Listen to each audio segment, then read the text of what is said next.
Victorinox. They finally listened and implemented some changes we've been asking for years. This is their new Synergy line knife, and yeah, has some pretty drastic changes, but they completely messed it up, so yeah, check it out. So, this is the new Victorinox Synergy X, which is the largest of the 3 new Synergy models. I've been testing it for about past week, and there's quite a lot I want to discuss.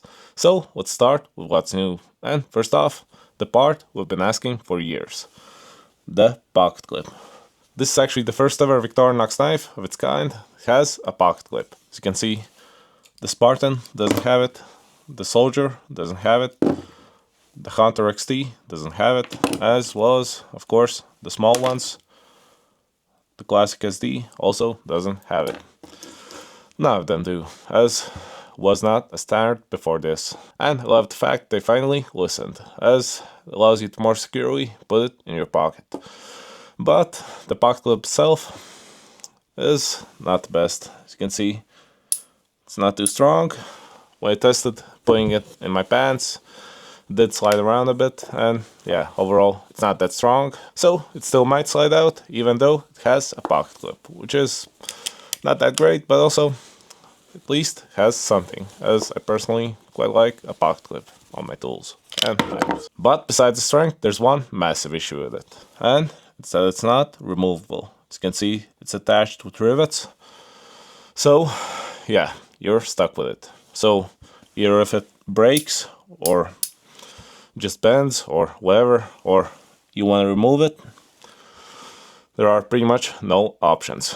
The only option is to drill out the rivets, which is, yeah, quite disappointing. And it's the case with the entire tool. As you can see, the entire frame is attached with rivets. And yeah, if only they used normal screws, I think this tool might be quite awesome. It could be pretty awesome to modify, as you've probably seen some of the mods, like the Dragonox and ours on YouTube. So if it only had screws, yeah, would be really cool, really easy to mod. But in this case, yeah, it's quite a bummer. But yeah, we'll talk about the build a bit later. So now let's jump to the knife. And this is actually the first ever locking blade on a Victorinox knife of this kind. They do have locking blades on their larger models, like the Hunter XT. As you can see, the blade locks in place, as well as the Soldier 08 also locks. And I'm pretty sure all of the knives of this size have a locking blade, but they are for slightly different purposes. But when it comes to the knife this size, like this, the 91mm, or in this case 93, as it's actually a bit longer, but about size a bit later. Yeah, on this size, it's the first one, which is quite a drastic change. But also, yeah, not a great one, as they pretty much messed the whole thing up, in my opinion. As you can see, they put both the lock and the slip joint at the same time. So it has a line lock, as you can see it pops out. This actually looks quite nice, so yeah, pretty nice. But when it comes to the lock, as this a slip joint, you need to press like this and then move the slip joint. And the thing with a slip joint is that you don't want your fingers in the way, as the blade can shut quite fast. So this is a bit of a safety hazard, which is not that great. As you can see, with other slip joints, the usual closing technique is get your fingers out the way and close it like this, holding it only by the frame. And Victorinox actually also suggests that. Get your fingers out the way so the blade doesn't cut you. But in this case, there's no other option to close the blade rather than put your fingers straight, yeah, in its path.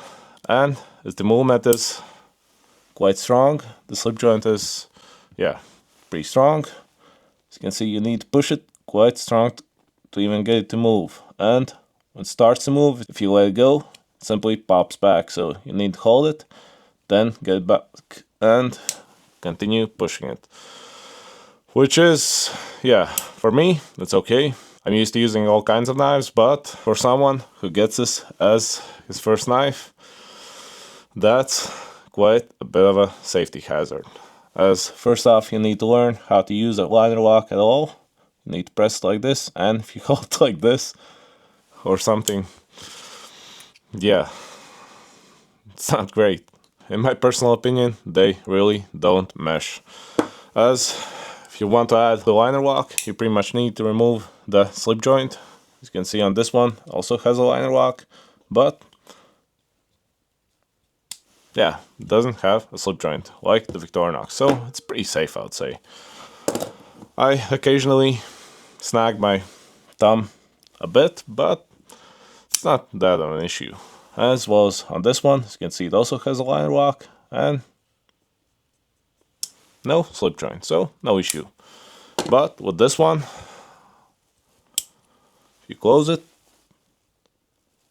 first off, getting to move by itself is a bit of a struggle, but then it shuts on you, so it's additional force that may cut you. So if your finger is in the way, that's quite an issue.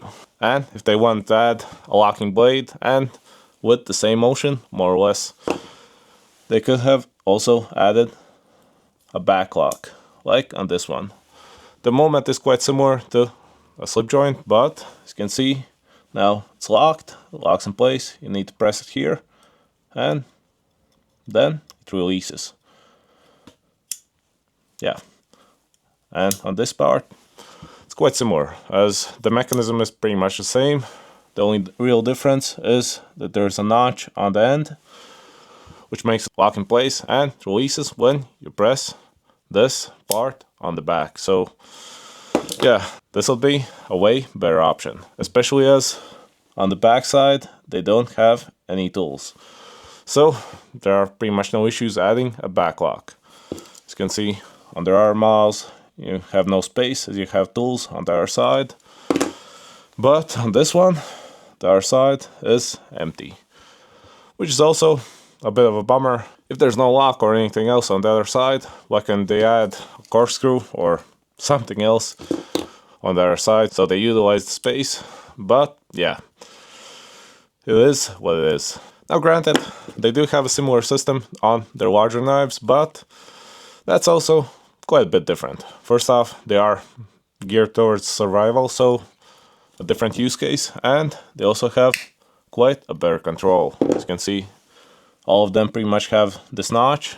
They can be deployed by one hand, and also the slip joint is not that strong. So the overall combination of better control, a weaker slip joint, and different use case makes it a lot better. Although on these, the slip joint also, in my opinion, doesn't really matter. So yeah, they could have simply added a back lock. That would have been way better. But when it comes to the blade overall, this is their standard stainless steel blade. So it should be the same as on the Spartan and other blades. But it's a pretty great blade. I've had no issues with them so far, so yeah, pretty awesome. They cut pretty well. As I tested it, it pretty much handled everything I tossed at it, so it's pretty awesome. So enough of the safety hazard, let's close it up and let's jump to the next tool, which is the large scissors. And I do have to admit, these are pretty awesome. I tested them and they work really nice. I also compared them to the new Leatherman Wave Alphas. As you can see, let's compare the size. Victorinox is quite a bit smaller, but these ones honestly sucked. But the ones on the Victorinox got real well. They got everything with these, whether it's a belt, a paper, or whatever. They're really sharp and the build feels, yeah, quite sturdy. But it's not the same for the Leatherman Wave Alpha, which has quite bad scissors. And when I tried cutting the same belt as the Victorinox just did, yeah, it quite struggled. The belt kept on going between the blades, and yeah, the Victorinox scissors are way better. These actually might be my favorite scissors on the multi-tool so far. So yeah, they cut pretty well, and they're pretty awesome. So at least the positive part. But now, let's jump to the next tool, as we have another new one, at least somewhat new one, as it's their new utility blade, or box opener, as they call it. As you can see, looks like this. And I actually tried it on multiple different tasks, like opening a box, cutting paracord, cutting a belt, as well as cutting a zip tie, and actually handled everything quite nice. I did struggle with the belt, but other than that, it's quite a nice blade, especially for zip ties. Felt really nice. Due to the teeth on the blade, I felt like it cut them way easier than the standard blade, so that's quite nice. So overall, it's quite a useful tool, I would say. It does also have the small flathead on the end. So yeah, quite a nice part. But now, the next part, which is the ball opener, which is fairly standard. I did test it. I tried opening a ball with it, and surprisingly, it worked. So yeah, that's pretty awesome. And also has a flat end on the end. So it is quite wide, so could be also used like a pry bar, and it works pretty nice. This is pretty much a standard tool. So it's been around for quite a while. Let's check how it compares to my Spartan. And as you can see, they're almost identical. They have some slight differences, but when it comes to use, I don't think you'll feel a real difference. So let's close this one up, as we have one last tool, which is the small file. Also a pretty standard tool. I don't use these small files quite often, so I would personally like something in its place, but if you like keeping your nails in shape on the go, it's pretty useful. It can be also useful for some small tasks, but yeah, I would personally like something a bit different in its place. Maybe an owl or something else. So let's close this up, and before I give you my final thoughts, let's talk about the overall build and size. So let's start with the size. It's actually just below 100 grams, as it weighs only 99 grams, so it's pretty light. When it comes to the length when it's closed, it's 93 millimeters with a width of 23 millimeters. But when deployed, it has a blade length of about 64 millimeters and a total length of about 163 millimeters. So as you can see, in pretty much all dimensions, it's slightly bigger than the standard 91 millimeter knife. As you can see, even the blade seems slightly longer. Let's actually check on the 91 millimeter. It's about 58 millimeters, so yeah, it's slightly shorter. So the new Synergy knife is both longer when it comes to the frame and the blade. So overall, it's a bit bigger. It does also have these Alox scales, which is oxidized aluminum, which look, in my opinion, really nice. Looks wise, it looks quite cool, but functionally, as you can see, it has these cutouts, which are quite an issue, as over time they're pretty much the perfect spot to gather up dirt, debris, so that's not awesome, but also the part that makes the frame slightly weaker. It's not a whole lot. I personally worked in manufacturing, so yeah, we made cutouts quite a lot, quite often, and they don't impact the overall strength quite a lot, but still, since this whole cutout is right next to the pivot, as well as this pry bar, if you use it like a pry bar, then over time it could possibly damage it. So that's not great, but if you use it only as a screwdriver or only the ball opening part of it, it might not be an issue. But if you plan on using it as a pry bar, as you can see, the tension goes to the frame, and like this, there is a possibility that due to these cutouts and the overall build, it might damage over time, which is not great. But when it comes to the quality of the overall build, Victorinox, as always, yeah, has done it right. I've pretty much never had any quality issues with Victorinox, so that's pretty awesome. Unlike Leatherman,